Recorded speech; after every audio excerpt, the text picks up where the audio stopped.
Assalamualaikum warahmatullahi wabarakatuh dan selamat sejahtera. Okey, jadi kita masih lagi dalam bab 1 indeks dan masih lagi dalam subtopik 1.1 tata tanda indeks. Okey, untuk bahagian kedua ini, standard pembelajaran kita ialah menukar suatu nombor kepada nombor dalam bentuk indeks dan sebaliknya. Okey, jadi bagaimanakah anda boleh menukar suatu nombor kepada nombor dalam bentuk indeks? Suatu nombor boleh ditulis dalam bentuk indeks jika suatu asas yang sesuai dipilih. Anda boleh menggunakan kaedah pembahagian berulang atau kaedah pendaraban berulang untuk menukar suatu nombor kepada nombor dalam bentuk indeks. Okey. Kaedah pembahagian berulang dan atau kaedah pendaraban berulang. Okey, jadi kita tengok kepada contoh yang kedua. Contoh 2. Tuliskan 64 dalam bentuk indeks dengan menggunakan asas 2, asas 4 dan asas 8. Okey, jadi untuk kaedah yang pertama iaitu kaedah pembahagian berulang.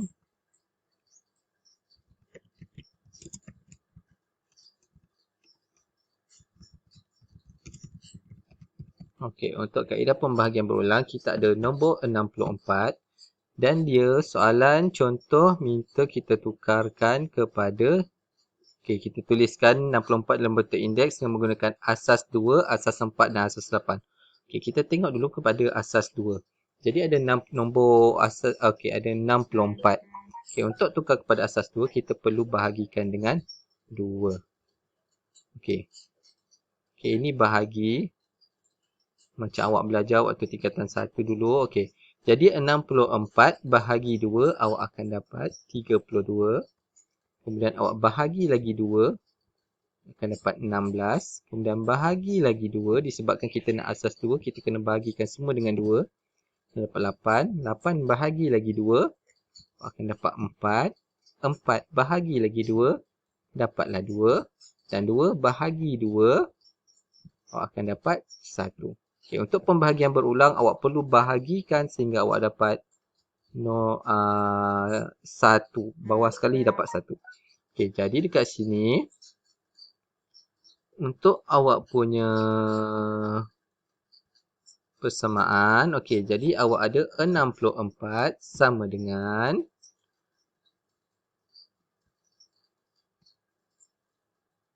mana tadi? Okey, jadi sebabkan kita gunakan asas 2, jadi kuasa berapa? Okey, ada berapa banyak? Ada berapa banyak 2 sekarang ini? Okay, disebabkan kita gunakan asas 2, asas dia 2 lah. Jadi berapa banyak 2? 1, 2, 3, 4, 5, 6. Jadi 2 kuasa 6. Okey, itu untuk kaedah pembahagian berulang. Lagi satu, kita ada kaedah pendaraban berulang. Okey, kaedah pendaraban berulang.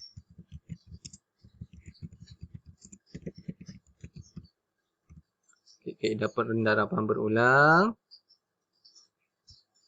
Okay, jadi kita mulakan, kita nak guna asas 2. Jadi 2 darab dengan 2 akan dapat 4. Okay, kita akan sambung sehingga dapat 64. Okay, kemudian sambung. Okay, 4 darab 2 sama dengan 8. Okey, kemudian sambung lagi.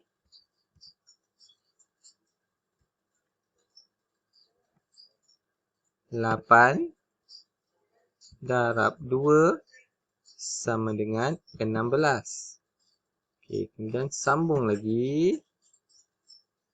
Sehinggalah kita akan dapat 64. Jadi 16 darab 2 sama dengan 32. Sama lagi. Jadi 32 darab dengan 2 sama dengan 64. Okay, jadi dekat sini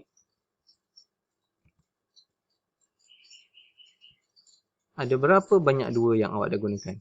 Jadi ada 1, 2, 3, 4, 5, 6. Maka 64 sama dengan asas masih lagi 2 kuasa 6. Sebabnya ada 6 kali 2 dekat sini. 1, 2, 3, 4, 5, 6. Okey, jadi itu untuk asas 2.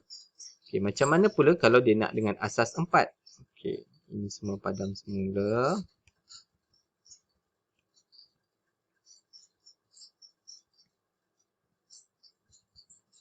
Okey, untuk asas 4, 64 bagi 4 lah untuk pembagian berulang. Jadi 64 bahagi 4 awak akan dapat 16.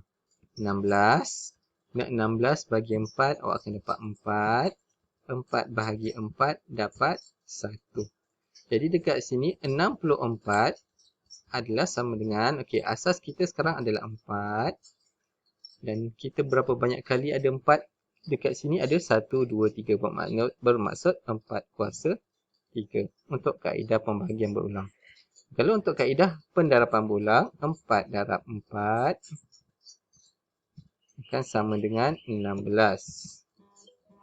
Kemudian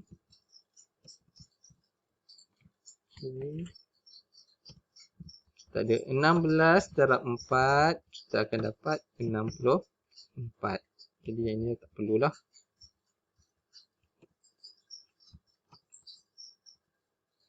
Jadi 64 sama dengan asas 4 dan kuasa 3.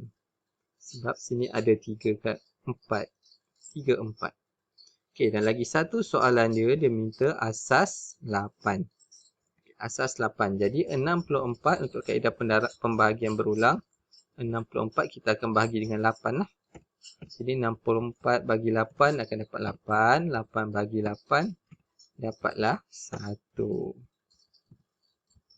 Tak perlu. Okey, jadi dah dapat. Okey, jadi 64 sama dengan asas 8 kuasa 2. Sebab dekat sini ada 2, 8. 1, 2.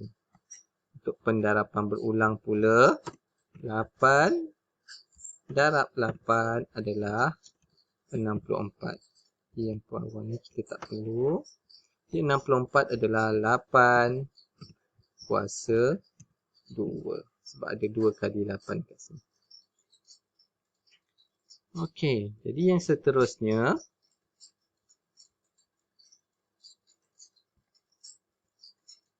okay, ini dia punya kaedah lah. Okey, kita tengok seterusnya. Okey, contoh 3. Tuliskan 32 per 3125 dalam bentuk indeks dengan menggunakan asas 25.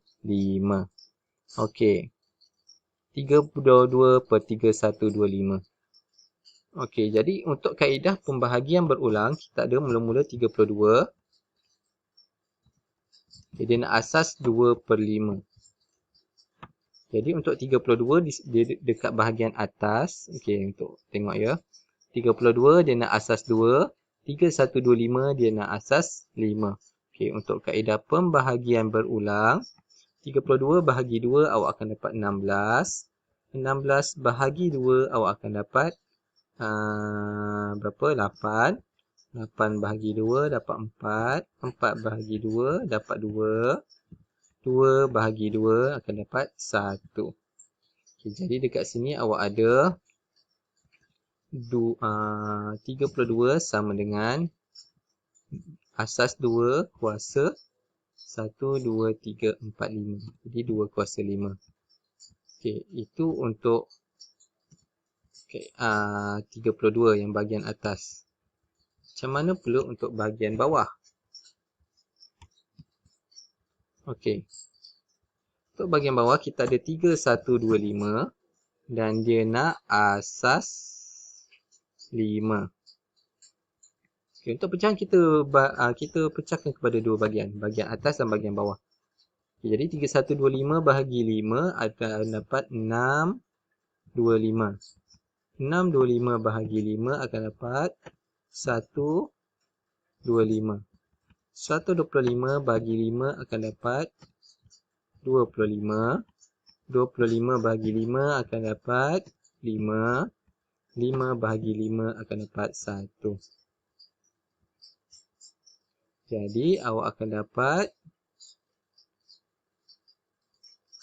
3125 adalah sama dengan 5 kuasa 5. Okey, jadi untuk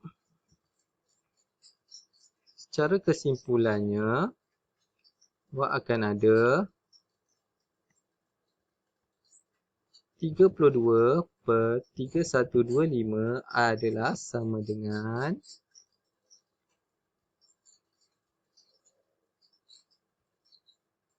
okey.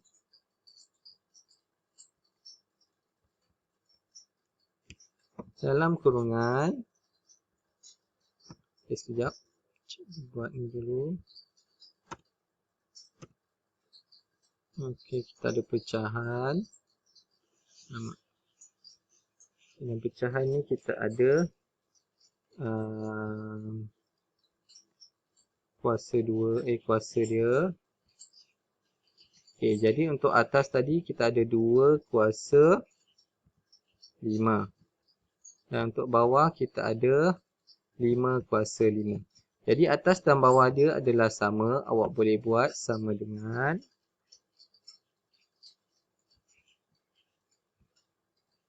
pecahan dalam kurungan 2 per 5 tutup kurungan kuasa 5.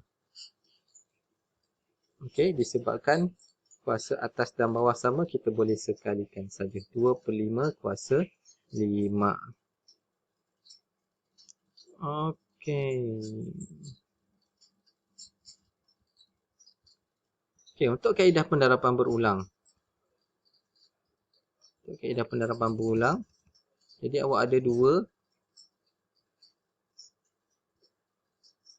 darab 2 sama dengan 4. Kemudian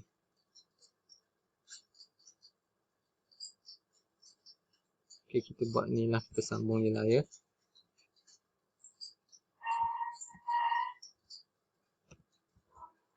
Kemudian 4 darab 2 sama dengan 8. 8 darab 2 sama dengan 16. 16 darab 2 sama dengan 32. Okey, untuk bahagian bawah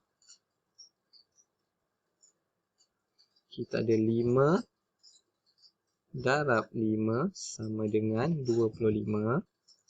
Darab 5 sama dengan 125. 125 darab 5 sama dengan 625. 625 darab 5 sama dengan 3125.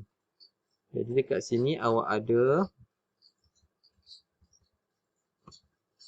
sama macam atas tadi, 32 sama dengan 2 kuasa 5 dan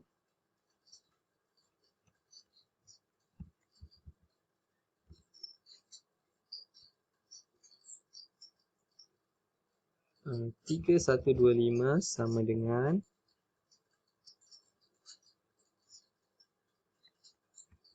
5 kuasa 5. Jadi dalam bentuk pecahan dia, awak akan ada